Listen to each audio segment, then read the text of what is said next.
The moment King Charles III lifted his pen, the atmosphere seemed to freeze in quiet anticipation. With one deliberate stroke, he signed a decree that would change the course of royal history, formally stripping Prince Harry of every remaining title, honor, and official connection to the House of Windsor. There was no spectacle, no emotional address, just a brief and clinical statement that carried the full weight of the crown. Within moments, the world erupted. News outlets lit up, social media surged with reactions, and a global debate took hold. Was this a necessary act to protect the monarchy, or a deeply personal decision played out on a public stage? For many, it appeared to mark the final, irreversible end of Harry's royal chapter. But what followed told a very different story.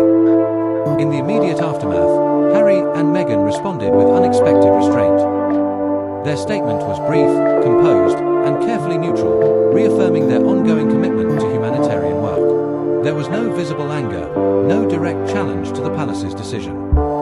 Yet behind that calm exterior, emotions were anything but settled.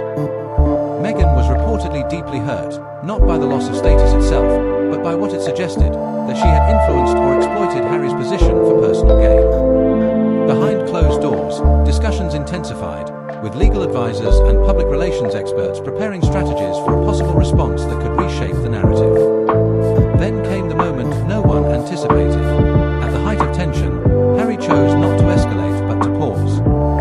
Instead of turning to the media or pursuing a public battle, he reached out privately, seeking a direct conversation with his father. This decision shifted everything. It revealed a side of the story that was not about image or strategy, but about something far more personal. Harry was no longer acting as a public figure defending his reputation. He was a son grappling with loss. Because for him, the title of prince had never been just a ceremonial label.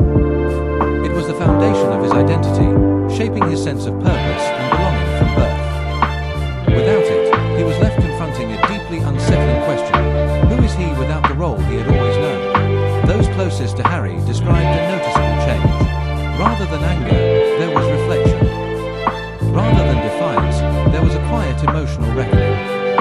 He was not consumed by resentment toward the institution, but was instead drawn towards something more intimate, the realization that he missed his father. Not the king, not the monarchy, but the personal connection that had been overshadowed by years of tension and public scrutiny. This shift began to redefine the entire narrative. At the same time, it introduced a subtle but meaningful divergence between Harry and Meghan. Meghan remained focused on building a new life, one defined by independence and freedom from royal constraints. Her vision